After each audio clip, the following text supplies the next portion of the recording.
So I'm going to take this and I'm going to lay this here, and I'm going to push this right here. And you see how I'm pushing down? Now, what was happening was I saw you had big lugs of rim. You don't need that much. And if clay sticks to there, you never want to mess around with the rim. Now, once again, I told you this before. Never put a big ring of clay around there. Remember we talked about physics? They could do a whole science fair project, the physics of the wheel. If you push on that side, it's going to loosen up on that side. So you can't do that. Now, the next thing is this, everybody. I had to work with this one on this. When you trim, do you have your other trimming tools there? Yeah, it should be right there. Right there. Oh, thank you. When you trim, gang, is you don't want to do this. I'm going to show you what not to do is this. Don't go trimming like this. Watch, like this. Because what happens is, if you have a bump in that pot, your hand is just going to keep riding over it like that and exaggerate it. You have to take your hand and you must rest it on here. You see what I'm doing? Just rest your hand on there. Keep that hand on there like that. You have to trim it in relation.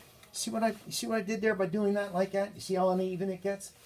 I'm going to rest my hand on here. See how I have my hand resting on there like that? Just let it spin around like that, okay?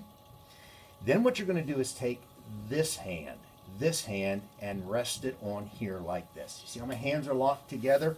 Always make sure those hands are together like that. Don't hold this like a pencil. Don't hold it like that. It's going to gouge. You see what's happening there? And I'm not acting. I'm just doing what. See, I'm just holding it there. It's going to chop and gouge it.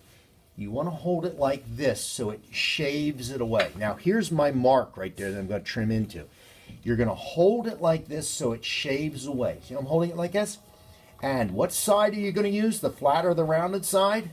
Rounded side. Always use that rounded edge because it won't. See, you see how hard it is to get those gouges out that I just carved in there by playing around like that? And you see how I'm just trimming that like that? What you want to do is you want to just come down like this to that mark that I put right there where that foot's going to be. And yes, when you first start to learn to throw, you're going to trim plenty away. You're going to keep trimming plenty away. Like my idol Val Cushing said, you're either going to become a great thrower or you're going to become a great trimmer. Now what you're going to do is you're going to trim that away. And you see what I'm shooting for, like a bell shape. A bell shape like that. See, it's just going to come up like that. Now, on the bottom here. On the bottom here, right here. That's where the foot is going to go. That is where I'm going to have that foot right here. Now, gang, I'm going to show you something here, and this is where you